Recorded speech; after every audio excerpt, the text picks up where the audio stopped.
Coco Martin at manager, nagka-issue sa BIR kaya naghiwalay. At Sunshine Cruz hindi raw expensive na girlfriend.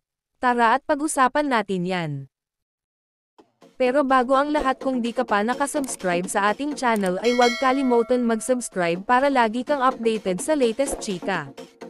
Hindi nagsasalita sina Coco Martin at B-Boy Arboleda tungkol sa isyong pagtatapos ng kanilang management contract. Casual lang at natawa si Coco nang tinanong siya tungkol dito. Okay naman daw sila at chismis lang daw yon.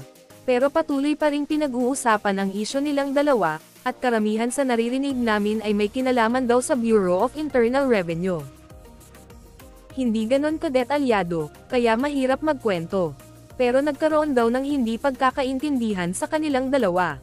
Pero may ilang kaibigan si B-Boy na nagsasabing maayos naman daw ang kanilang pag-uusap at magkaibigan pa rin daw sila. Ang ibig sabihin kaya nito ay talagang wala na si Coco sa kwadro ng mga talent na hina-handle ni B-Boy. Sa status ngayon ni Coco, kaya na niyang i-manage ang sarili at pwede pa siyang mag-manage ng mga talent. Pero may mga kwento lang naglulutangan at patuloy pa ring pinag-uusapan. Pero pawang haka-haka pa lamang ito, dahil wala namang may nagsasalita sa kanilang dalawa.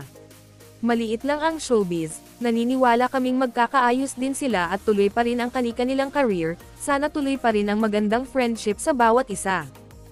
Samantala, happy ang ilang kaibigan ng negosyanteng si Atong Ang na si Sunshine Cruz ang karelasyon nito sa kasalukuyan.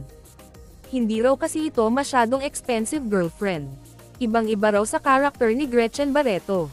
Ang comparison ng isang malapit sa bilyonaryong negosyante, kung si Gretchen daw Fendi ang level na bag, si Sunshine Zara lang. Kumbaga luxury versus middle class brand.